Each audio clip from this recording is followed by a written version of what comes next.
Hi friends, welcome to Lakshmi కథల హరివిల్లు.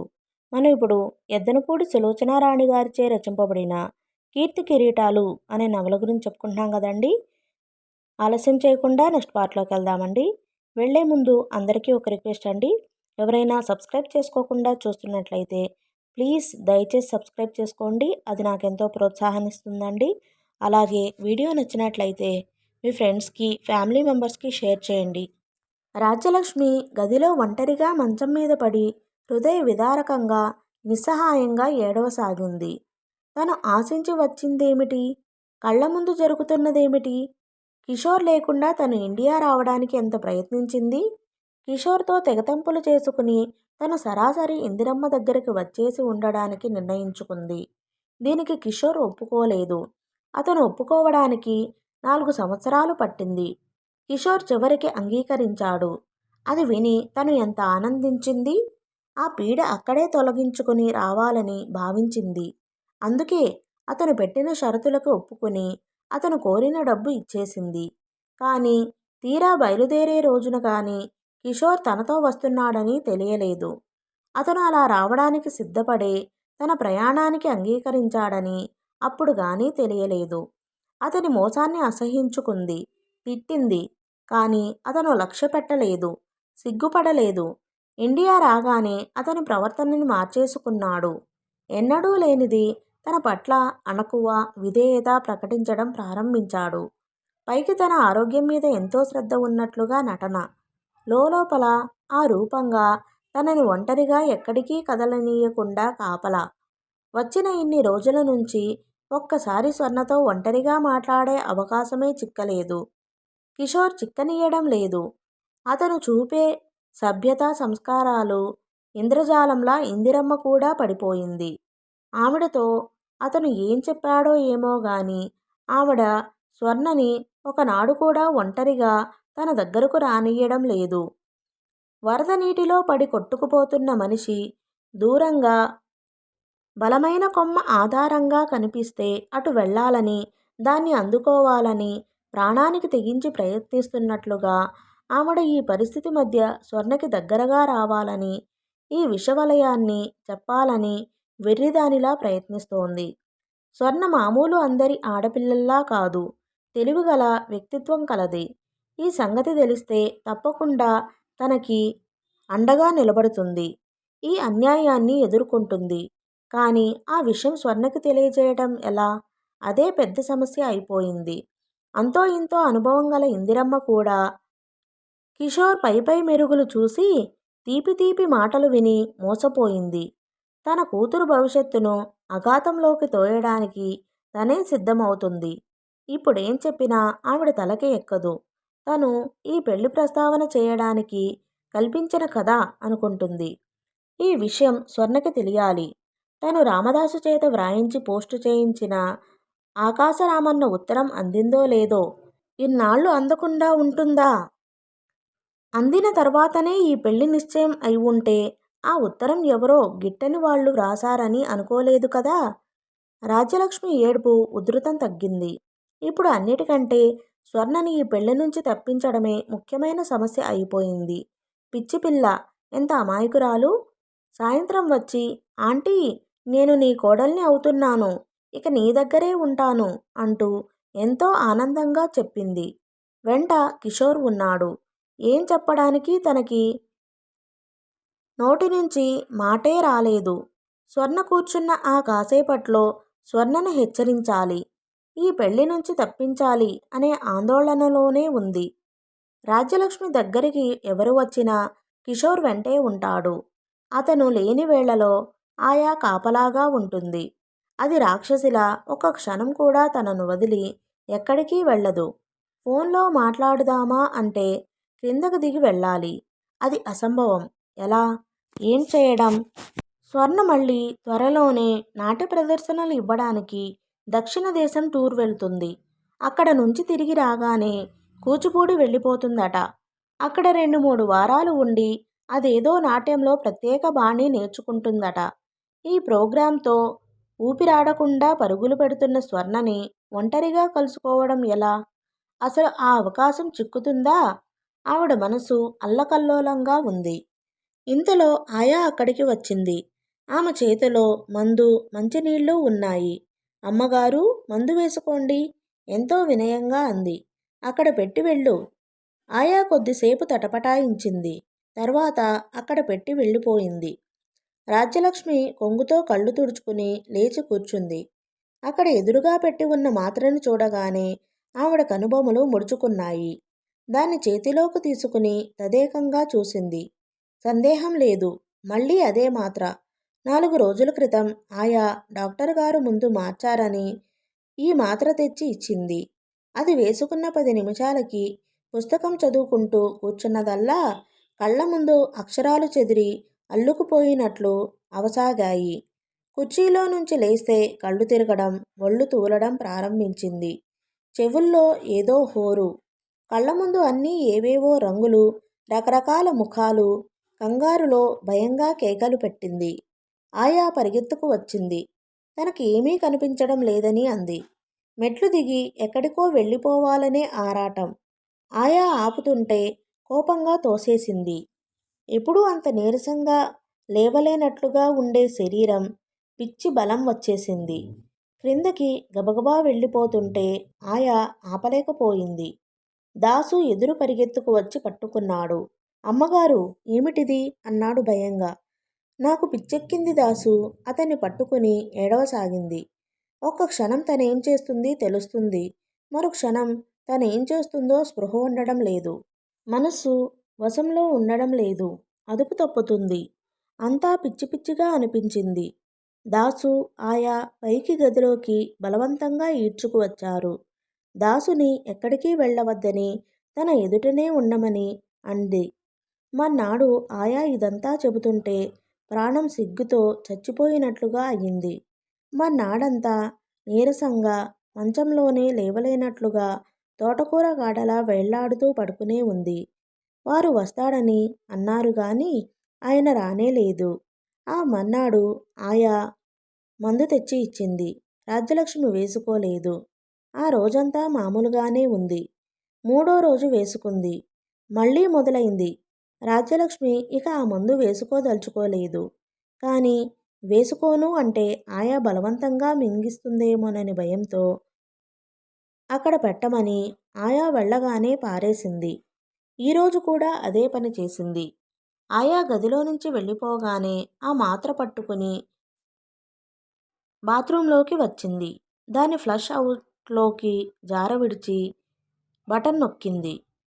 ఘయ్యమంటూ మోత చేస్తూ వచ్చిన నీళ్లు ఆ వేగానికి లోపలికి ఈడ్చుకుపోయినాయి. రాజ్యలక్ష్మి బేసిన్ దగ్గరకు వెళ్ళి ముఖం కడుక్కుని తువాలుకు తుడుచుకుని మళ్ళీ బెడ్రూంలోకి వచ్చింది. గది తలుపులు లోపల గడియ పెట్టుకుంది. బీరువా దగ్గరకు వెళ్ళి సొరుగులాగి అందులో రికార్డుల మధ్య సగం వ్రాసి దాచి ఉంచిన ఉత్తరం తీసుకువచ్చి టీ టేబుల్ దగ్గర కూర్చుని అది పూర్తి చేయసాగింది. దాసు నమ్మకస్తుడే. అతని ద్వారా ఈ ఉత్తరం ఎలాగైనా సరే స్వర్ణకి అందచేయాలి. ఈ విషయాలు స్వర్ణకి తెలిస్తే ఇక తనేమైనా పర్వాలేదు. 10 నిమిషాల తర్వాత గదిలోకి రావడానికి తలుపులు తోసిన ఆయా లోపల తలుపులు వేసి ఉన్నట్లుగా చూసింది. కిటికీ అద్దాలలో నుంచి లోపల లైటు వెలుగుతున్నట్లుగా కనిపిస్తోంది. ఆయా కిటికీ దగ్గరకు వెళ్ళి మెల్లగా తలుపులు తోసింది. గడియ వేయని ఆ తలుపు శబ్దం కాకుండానే కొద్దిగా తెరుచుకుంది.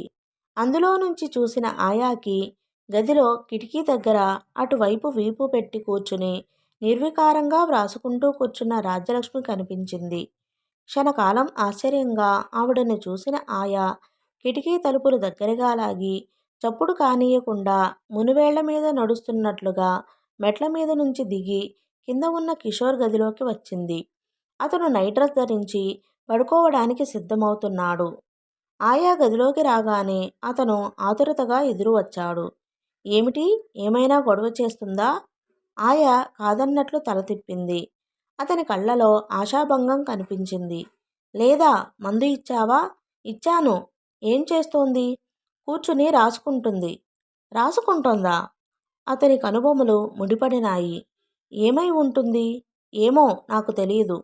రేపు ఆవిడ స్నానానికి వెళ్ళినప్పుడు అదేమిటో వెతికి చూడు. ఇది చాలా ఆశ్చర్యంగా ఉందే. ఆ మందు ఒకసారి పనిచేస్తోంది, ఒకసారి చేయడం లేదు. కారణం ఏమై ఉంటుంది? నేను ఇంకా ఆవిడ గొడవ ప్రారంభించగానే స్వర్ణని రమ్మని ఫోన్ చేద్దామని అనుకున్నాను.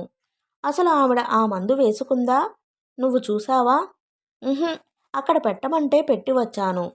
అతని కళ్ళలో క్రోధఛాయలు కనిపించాయి. అయినా బయటపడనీయలేదు.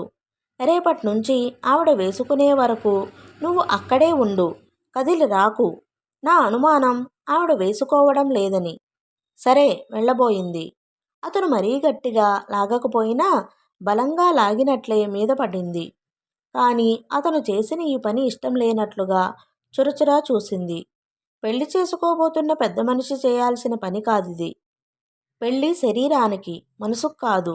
షీలా, నువ్వు ఆ స్కర్టు బ్లౌజు కంటే ఈ చీరలోనే బాగుంటావు. ఆ ప్రశంసకి ముఖం విప్పారలేదు. జెన్నిఫర్ ఎవరు? అంది. ఆ పేరు వినగానే అతని ముఖం క్షణం సేపు వెలవెలపోయింది.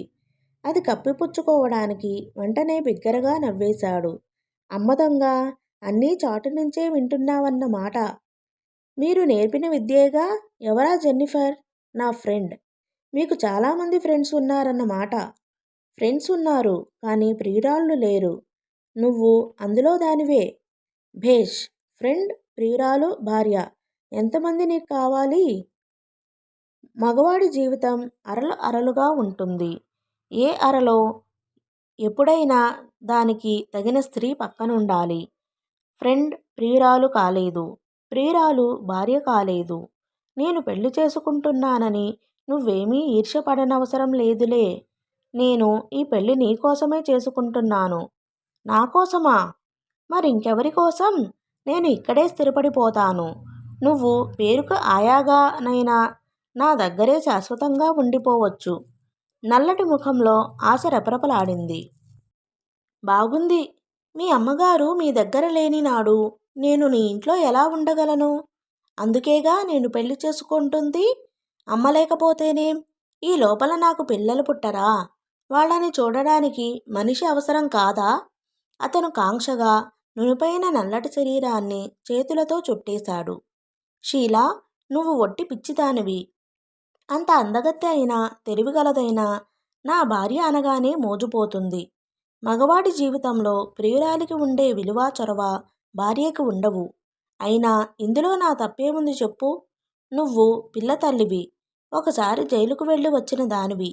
ఆ రోజు నీ అదృష్టం కొద్దీ మనం ఆ రాత్రి హోటల్లో కలుసుకుని నీ సంగతి విని జాలిపడి ఇక్కడికి తీసుకురాకపోతే నువ్వు ఎక్కడ ఉండేదానివో చెప్పు? ఆ హోటల్స్ చుట్టూ తిరుగుతూనే ఉండేదానివి కదా. నేను నీకు ఇచ్చిన మాట నిలబెట్టుకున్నానా లేదా? నీకేమైనా లోటు చేస్తున్నానా చెప్పు? నువ్వు నా దగ్గరున్నంతకాలం నీ పిల్లాడు ఆ హాస్టల్లో ఎలాంటి లోటు లేకుండా పెరిగి పెద్దవాడవుతాడు. ఆ నల్లటి ముఖంలో బింకం, కోపం సడలిపోయినాయి. కిషోర్ లైటు తీసేశాడు. ఇందిరమ్మ గారు భర్త గదిలోకి వచ్చింది. ఆవిడ ఎప్పుడో గాని అలా రాదు. వచ్చిందంటే దానికోసమో ఎవరి మీదనో ఫిర్యాదు ఉన్నదన్న మాటే. బాలాజీరావుకి భార్య అంటే మొదట్నుంచి పడదు. ఆవిడ చేసే పనులు, మాట్లాడే మాటలు ఆయనకు నచ్చవు. ఆవిడని అదుపులో పెట్టలేడు. ఆ ప్రవర్తనని భరించనూ లేడు. అందుకే మరీ 4-5 సంవత్సరాల నుంచి ఆయన జీవితం త్రాగుడికి, గుర్రపు పందాలకి అంకితం అయిపోయింది. ఆయన తల్లిదండ్రులకు లేకలేక పుట్టిన సంతానం అవడంతో ఏడుకొండలవాడు మీద భక్తితో ఆయనకి బాలాజీ అని పేరు పెట్టారు. చుట్టాలందరూ బాలిగాడు అని పిలుస్తారు. ఇందిరమ్మకి అసలు భర్త పేరే నచ్చలేదు. దానికి తోడు ఆయన పేరుని బంధువులు, స్నేహితులు మరీ ఈ కూనీ చేసి పిలవడంతో ఏడుపు వచ్చినంత పనయింది. అంతేకాకుండా ఇందిర అనే తన చక్కటి పేరు వదిలేసి బాలిగాడి భార్య అనంటే మరీ చిరాకు పుట్టింది. ఆ అలవాటుని ఆవిడ క్రమంగా మార్పించింది. బాలాజీని బాలాజీరావుగా మార్చి బి. రావు చేసింది. తను మిసెస్ బి. రావు అయ్యింది. బంధుజనం ఇప్పుడు ఆ రావు కూడా మర్చిపోయి ఇందిరమ్మ మొగుడు అనసాగారు. ఇందిరమ్మ మెడలో తాళి కట్టగానే ఆయన పేరుతో పాటు వ్యక్తిత్వం కూడా మారిపోయింది. స్వతహాగా ఆయన చాలా పిరికి మనిషి. నలుగురిలోకి రావాలంటే చెడ్డ మొహమాటం. ఇందిరమ్మ ఆయన్ని కాగితపు పులిని చేసింది. తనకి ఇష్టం లేదని, తను చెప్పలేనివి ఆయనకి నచ్చవు, ఆయన ఊరుకోరు అంటూ ఆయన ముందుకు తోసి ఆయన చేత చెప్పించేది. ఎదుటి వాళ్ళ దగ్గర తన మొహమాటం చెడకుండా, తన మంచితనం పోగొట్టుకోకుండా ఆయన్ని అడ్డుపెట్టుకునేది. భగవంతుడు ఆయనకి కాస్త గంభీరమైన రూపమే ఇచ్చాడు. అసలే కాస్త ఎత్తైన మనిషి. దానికి తోడు ఇలా తాగుడు అలవాటు అవడంతో మరింత లావయ్యి బూరి బుగ్గలతో గండుపిల్లిలా మారాడు. ఇందిరమ్మ చాలా తెలివిగలది. ఆయన బంధువుల్ని ఆప్యాయంగా చూసి వాళ్లలో మంచి పేరు తెచ్చుకుంది. బాలాజీ తండ్రి దేశ స్వతంత్రాల కోసం పోరాటం జరుగుతున్న దినాల్లో ఒకసారి మీటింగ్ చూడడానికి వెళ్ళి అక్కడ జరిగిన లాఠీ చార్జిలో దెబ్బలు తిని జైలుకు వెళ్ళాడు. ఇందిరమ్మ మామగారి పేరిట తామ్రపత్రం వచ్చేలా చేసింది. చనిపోయిన ఆయన పేరుకి మరింత ప్రచారం తెచ్చి తన కుటుంబానికి ఒక గుర్తింపు ఏర్పరిచి రాజకీయాల్లోకి దిగింది. కానీ బాలాజీరావుకి ఇది ఇష్టం లేదు. మామగారు గొప్ప దేశభక్తుడని ఇందిరమ్మ అంటుంటే, బంధువులు ముఖం చాటు చేసుకుని నవ్వుకుంటుంటే ఆయనకి చాలా బాధగా ఉండేది. భార్యను వారించాలని చూశాడు. కానీ ఆవిడ ఎప్పటిలాగే భర్త అయిష్టాన్ని లెక్కపెట్టలేదు. ఇందిరమ్మ భర్త గదిలో అడుగుపెట్టేసరికి ఆయన గుర్రపు పందాలని గురించి పుస్తకాలు తిరగేస్తున్నాడు. ఆవిడ వచ్చి ఆయనకెదురుగుండా ఉన్న కుర్చీలో కూర్చుని స్వర్ణ ఉదయం తొందరపడి రిపోర్టర్స్తో పెళ్లి విషయం చెప్పేసిన వైనం అంతా వివరించింది. పుస్తకం తిరిగేస్తూనే ఆయన అదంతా శ్రద్ధగా విన్నాడు. నీకిష్టం లేని పనులు జరుగుతున్నప్పుడు గుర్తుకు వస్తానన్నమాట. ఈ ఇంట్లో నీ మొగుడిననేవాడు ఒకడున్నాడని. మీ మీదెప్పుళ్ళు తర్వాత, ఇప్పుడు కాదు.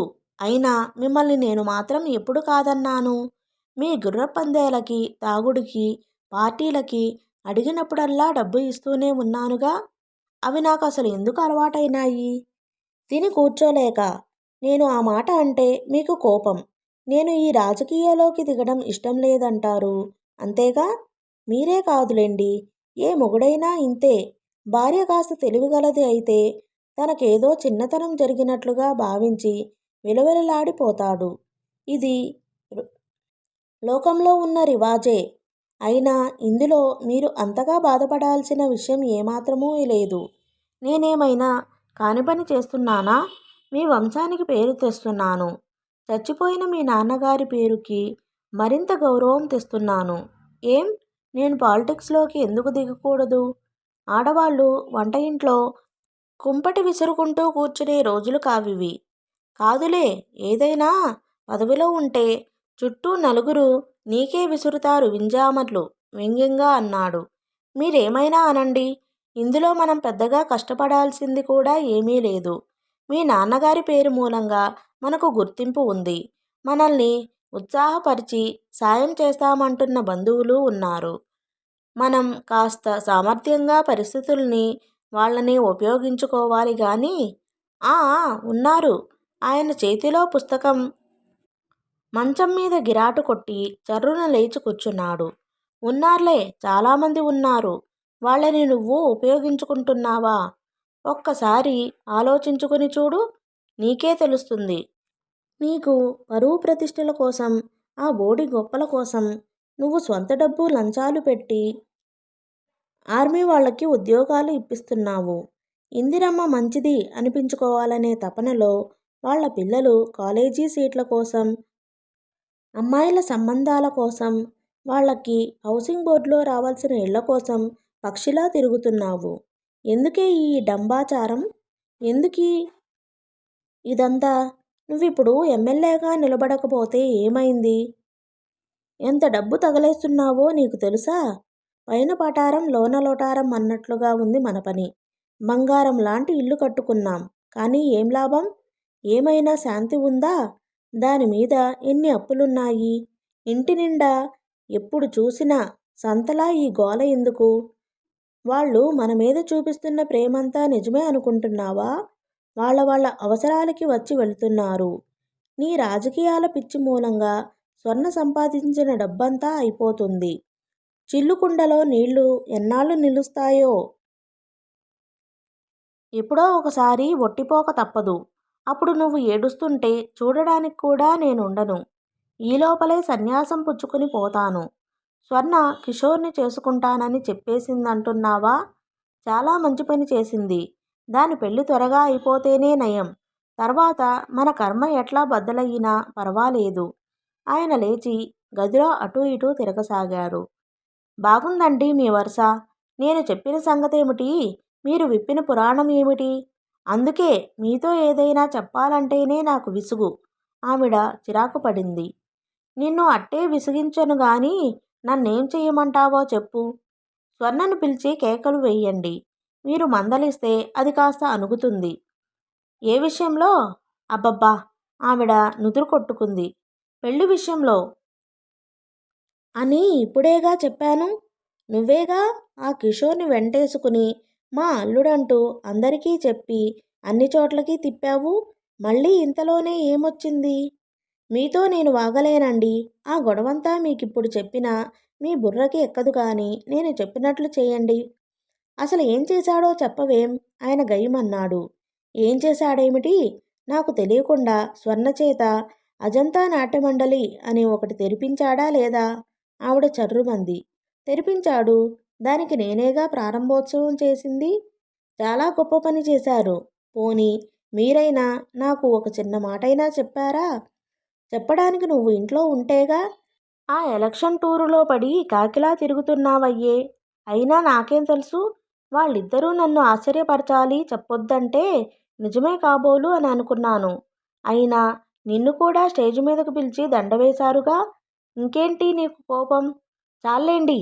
దండల కోసం మొహం వాచి ఉన్నారనుకున్నావా? తెలుసు. కిషోర్ చేస్తున్న ఈ హడావిడి చూసి అదంతా తన సొంత ఖర్చు అనుకున్నాను. అతను చాలా తెలివిగలవాడు. డబ్బంతా స్వర్ణచేత ఖర్చు చేయించి పేరు తనది పెట్టుకున్నాడు. మీరు ప్రారంభోత్సవం చేస్తే ఇక నేనేం మాట్లాడలేనని ఆ ఎత్తు వేశాడు. స్వర్ణ కూడా నాకు చెప్పకుండా 20,000 ఇచ్చేసింది. ఇంతకీ ఇప్పుడేమంటావు? నీకు చెప్పకుండా ఆ పని చేశారని ఈ పెళ్లి వద్దంటావా? నా కర్మ. మీరు ఆ మాత్రం అర్థం చేసుకోలేరండి. ఓపెన్ చేసి ఊరుకున్నాడా? ఊరు పేరు లేని వాళ్ళందరినీ దారి చేసి అందులో మెంబర్స్ చేస్తున్నాడు. వాళ్ళంతా డాన్స్ ట్రూప్. వాళ్ళకి బట్టలట, నగలట, వాళ్ళ బొందట. స్వర్ణ ఇచ్చిన ఆ డబ్బు నీళ్ళలా ఖర్చు పెట్టేస్తున్నాడు. స్వర్ణని బాగా తన మాటలలో పెట్టేసి తన పని కానిచ్చుకుంటున్నాడు. లేకపోతే స్వర్ణ మనకు తెలియకుండా, మనకు చెప్పకుండా ఎప్పుడైనా ఒక చిన్న పనైనా చేసిందా? నీ కూతురు నువ్వనుకున్నంత తెలివి తక్కువదేం కాదే. వాళ్ళేదో ఫారెన్ టూర్ వెళ్తున్నారుగా, దానికోసమేమో. అయితే మాత్రం మనకు మాట వరుసకైనా చెప్పాలా వద్దా? వాళ్ళ పెళ్లి కాకముందే ఇట్లా చేస్తే ఇక పెళ్ళైతే మనల్ని కట్టుబట్టలతో బయట నుంచో పెడతాడేమో. అదీ పోనీండి. స్వర్ణ తెలుసో తెలియక చేసిందని వదిలేద్దాం. ఈ పెళ్లి సంగతేమిటి మరి? స్వర్ణకి రిపోర్టర్స్ దగ్గర తొందరపడవద్దని నేను హెచ్చరించాను కూడా. అయినా నా మాట లక్ష్యపెట్టలేదు. ఇదంతా అతని ప్రోద్బలమే. అందులో సందేహమేమీ లేదు. స్వర్ణని పెళ్లి విషయంలో స్వర్ణ నిర్ణయం కంటే మన నిర్ణయానికి ఎక్కువ విలువ ఉందని అతను తెలుసుకునేలా చేయాలి మనం. అదేదో నువ్వే చెయ్యరాదు. మధ్యలో నన్ను ఇరికించడం దేనికి? ఈ చేతకాని మాటలు చూస్తేనే నాకు ఒళ్ళు మండేది. తండ్రిగా మీరు మందలిస్తే బాగుంటుందని అనుకున్నాను. నేను కేకలేయలేక కాదు. అసలు మీకు చెప్పడం, మీ వరకు రావడం నాదే తప్పు. మీ సామర్థ్యం ఏమిటో నాకు తెలియదా? ఈ ఎత్తిపొడుపు మాటలు ఆయనకి శివం ఎక్కించింది.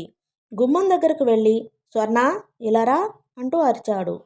గదిలో మంచం మీద కూర్చుని అజంతా నాట్యమండలి ప్రారంభోత్సవం నాడు తీసిన ఫోటోలన్నీ ఆల్బంలో వరుసగా అంటిస్తూ వాటిని మధ్య మధ్యలో తదేకంగా చూస్తూ ఆ పనిలో మునిగిపోయిన స్వర్ణ తండ్రి పిలుపుకి ఉలిక్కిపడింది. ఆ అని పలికే లోపలే తండ్రి కంఠం ఉరిమినట్లుగా మరోసారి పిలవడంతో చేతిలో ఫోటోలు అక్కడ పారేసి పరిగెత్తుకు వచ్చింది. ఏమిటి డాడీ? భయంగా అడిగింది. గదిలో కూర్చుని ఉన్న తల్లి ఆవిడకి కాస్త దూరంలో కోపంగా నిలబడి తండ్రి ఈ ఇద్దరినీ చూడగానే ఏదో జరగరానిది జరిగినట్లుగా భావించింది. కూతుర్ని చూడగానే ఆయన ముఖంలో కోపం రెట్టింపు అయింది. ఇలారా, కూర్చో. అక్కడెదురుగా ఉన్న కుర్చీ చూపించాడు. స్వర్ణ మెల్లగా అడుగు వేసుకుంటూ కుర్చీలో దగ్గరగా వచ్చింది. కానీ కూర్చోలేదు. స్వర్ణకి చిన్నప్పటి నుంచి తండ్రి దగ్గర చనువు లేదు. తల్లి ఎప్పుడు స్వర్ణ దేనికైనా మారాన్ చేస్తే అమ్మో నాన్న కేకలేస్తారు, అదిగో నాన్న వస్తారు అని భయం అలవాటు చేయడంతో అదే అలవాటైపోయింది. సాధారణంగా ఏ పార్టీలకో ఏ ఫంక్షన్స్కో ఇంటికి ఎవరైనా మరీ ముఖ్యమైన అతిథులు వచ్చినప్పుడే తప్ప తండ్రి కూతుళ్ళు ముఖాముఖి కలవరు. స్వర్ణని ముద్దుగా దగ్గరకు పిలిచే అలవాటు ఆయనకెప్పుడూ లేదు. గదిలోకి వచ్చి కుర్చీలో కూర్చోకుండా అణకువగా చూస్తూ నిలబడిన కూతుర్ని ఆయన తెచ్చిపెట్టుకున్న కోపంతో తీక్షణంగా చూశాడు. నీకసలు నేనంటే గౌరవం ఉందా లేదా? అదేమిటి డాడీ? నోర్మై. నీ తలతిక్క వాగుడంతా నా దగ్గర కాదు. కిషోర్ని పెళ్లి చేసుకుంటానని అన్నావటగా? నీ పెళ్లి నీ ఇష్టమేననుకుంటున్నావా? నీకు నువ్వు ఫారెన్ నుంచి తిరిగి వచ్చే వరకు పెళ్ళి గిళ్ళి లేనే లేదు, తెలిసిందా? నీకు పెళ్ళి ఎప్పుడు చేయాలో మాకు తెలుసు అంటూ నువ్వు నీ తెలివితో తెలివిగా ప్రవర్తించకు. స్వర్ణ కళ్ళల్లో గిర్రున నీళ్లు తిరిగాయి. ఏమిటండి ఆ మాటలు? ఇందిరమ్మ కంగారు పడింది. నువ్వు ముందు నోరు మూసుకో. ఇంట్లో వెధవ ఆడపెత్తనాలు ఎక్కువైపోయినాయి. పెళ్లి చేసుకుంటుందట, పెళ్ళి. రిపోర్టర్స్కి చెప్పే ముందు నువ్వు ఒక్క మాట నాకు చెప్పావా? మీ అమ్మకి మొగుడనే వాడున్నాడని ఎప్పుడూ గుర్తుండదు. నీకు కూడా తండ్రి అవసరం లేదన్న మాట. ఓ అవతలికి. ఇలాంటి పిచ్చి వేషాలు ఇంకోసారి మళ్ళీ వేయకు. నువ్వు మహా గొప్ప డాన్సర్వని విర్రవీగుతున్నట్లున్నావు. నాకు తిక్కరేగిందంటే అసలు ఆ డాన్స్ మాన్పించేస్తాను, జాగ్రత్త. ఒళ్ళు దగ్గర పెట్టుకో. హో.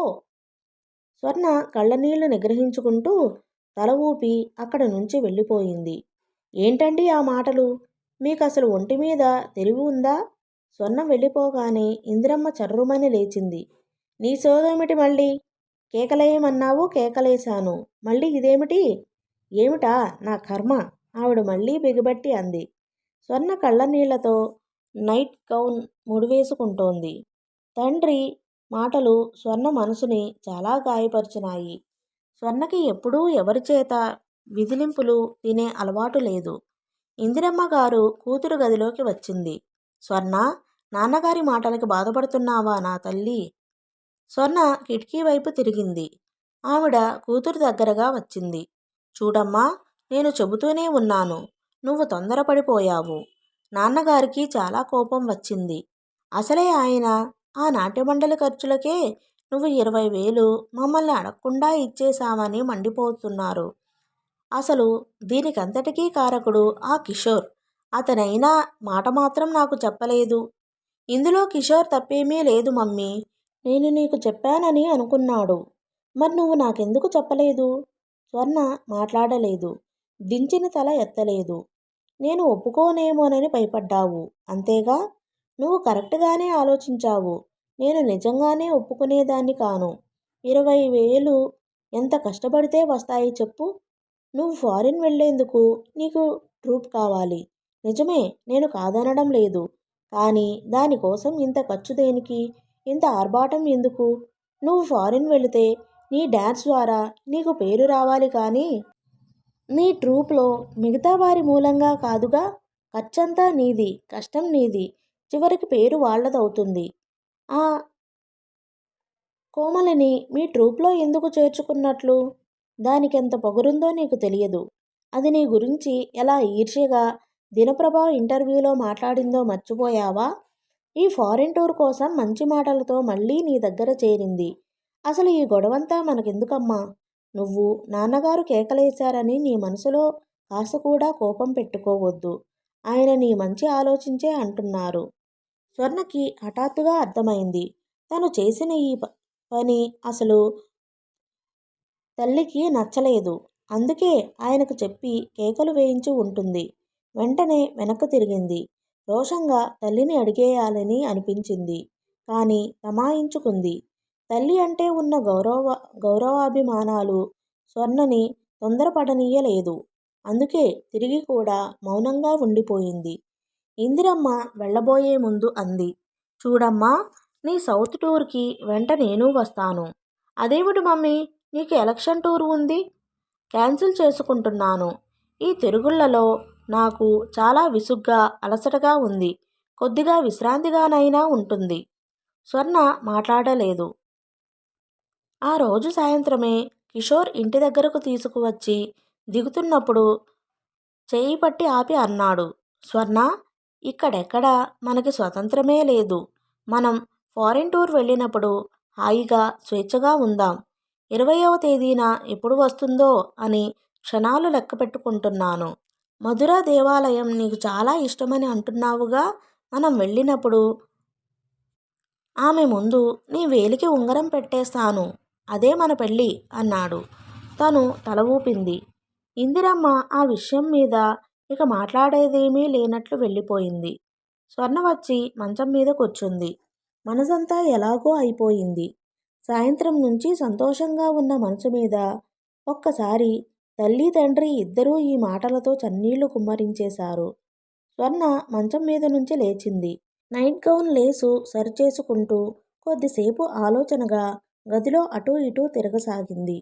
సౌత్ టూర్కి మమ్మీ వస్తుందట. ఈ మాట వినగానే కిషోర్ ఎలా రియాక్ట్ అవుతాడో స్వర్ణ ఊహించలేనిదేం కాదు. అయినా ఇదేమిటి, తను కిషోర్ పెళ్లి చేసుకుంటామంటే ఎవరికీ సంతోషం కలగడం లేదేమిటి?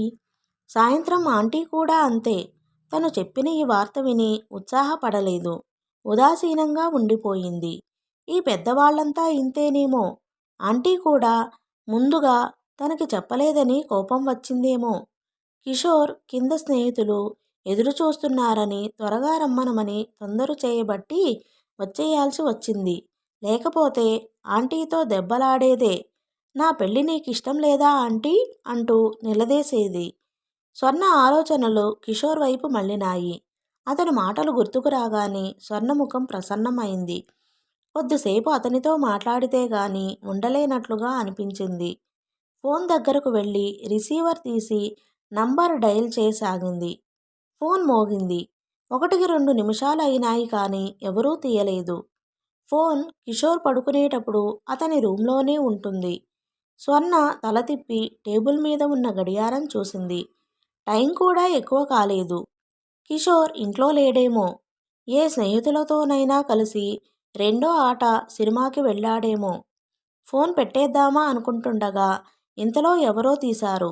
హలో, అవతల నుంచి కిషోర్ పలికాడు. కిషోర్, నేను. స్వర్ణ ఆనందంగా అంది. హలో స్వర్ణ, ఏమిటి విశేషం? ఆతురతగా అడిగాడు. ఏం లేదు, నీతో మాట్లాడాలని అనిపించింది. వెంటనే చేశాను. ఏం చేస్తున్నావు? నేనా? గాఢంగా నిద్రపోతున్నాను. ఫోన్ మోతకి మెలకువ వచ్చింది. అంతా అబద్ధం. నీ గొంతు నిద్రలోంచి లేచినట్లుగా లేదు. అతను పట్టుబడిన దొంగలా క్షణం మౌనంగా ఉండిపోయాడు. ఆ వెంటనే బిగ్గరగా నవ్వాడు. నిజం సుమా, కనుక్కున్నావు. పుస్తకం చదువుతున్నాను. Chase novel. మంచి సస్పెన్స్లో ఉంది. రాంగ్ నంబర్ అయి ఉంటుందని తీయలేదు. నాకేం తెలుసు దేవిగారికి నా మీద దయ కలిగిందని. ఇంతకీ సంగతేమిటి? స్వర్ణ క్లుప్తంగా జరిగినదంతా చెప్పింది. అతను శ్రద్ధగా విన్నాడు. డోంట్ వరీ స్వర్ణ, మీ అమ్మా నాన్నలకి కోపం వస్తే వాళ్ళు చక్కగా సమాధానపరిచే పూచీ నాది. సరేనా? నువ్వేం బాధపడకు. ప్రెస్ రిపోర్టర్స్తో నువ్వు అలా చెప్పడం నాకు చాలా థ్రిల్లింగ్గా ఉంది. ఐ లవ్ యూ డియర్ అన్నాడు. ఆ మాటని అంత క్రితమే అతని నోటి నుంచి విని పరమానందం పొందిన షీలాకి ఒళ్ళు మండింది. అతని జబ్బ మీద గట్టిగా గిల్లింది. అబ్బా! అతను కెవ్వుమన్నాడు. ఏమిటి? స్వర్ణ కంగారు పడింది. ఏం లేదు, దోమో నల్లో చేతిమీద కుట్టింది. సరే, మనం ఉదయం మాట్లాడుకుందాం. నువ్వు నిశ్చింతగా నిద్రపో. ఎలాగో అలా మీ అమ్మ మనతో సౌత్ టూర్కి రాకుండా మాత్రం చూడు. ఎలా కిషోర్? అమ్మ చెప్పేసిన తర్వాత మనం వద్దు అంటే బాగుంటుందా? స్వర్ణ, నువ్వు మరీ పిరికిదానివి. నిన్ను చూస్తే ఒక్కొక్కసారి చాలా కోపం వస్తుంది. ఇదే అమెరికాలో అయితే గుడ్ నైట్ కిషోర్. ఉదయం మాట్లాడుకుందాం. Wish you a very very sweet dreams. స్వర్ణ నవ్వుతూ అని ఫోన్ పెట్టేసింది. కిషోర్తో మాట్లాడిన తర్వాత స్వర్ణకి మనసంతా తేలికపడినట్లుగా హాయిగా ఉంది. కిషోర్ కోపిష్టి కాదు, చాలా మంచివాడు. అందుకే తనను అంత బాగా అర్థం చేసుకోగలిగాడు అనుకుంది. తల్లి తనతో సౌత్ టూర్ రావడం స్వర్ణకి కూడా అంత ఇష్టంగా అనిపించడం లేదు. కానీ ఆ అయిష్టం తల్లితో చెప్పే ధైర్యం లేదు. ఒట్టి గారాబమే కానీ నాకు కాస్త కూడా స్వతంత్రం లేదు అనుకున్న స్వర్ణకి మొట్టమొదటిసారిగా కోపం లాంటిది రాసాగింది. ఓకే ఫ్రెండ్స్, ఈ పార్ట్ని ఇంతటితో ముగిస్తున్నానండి.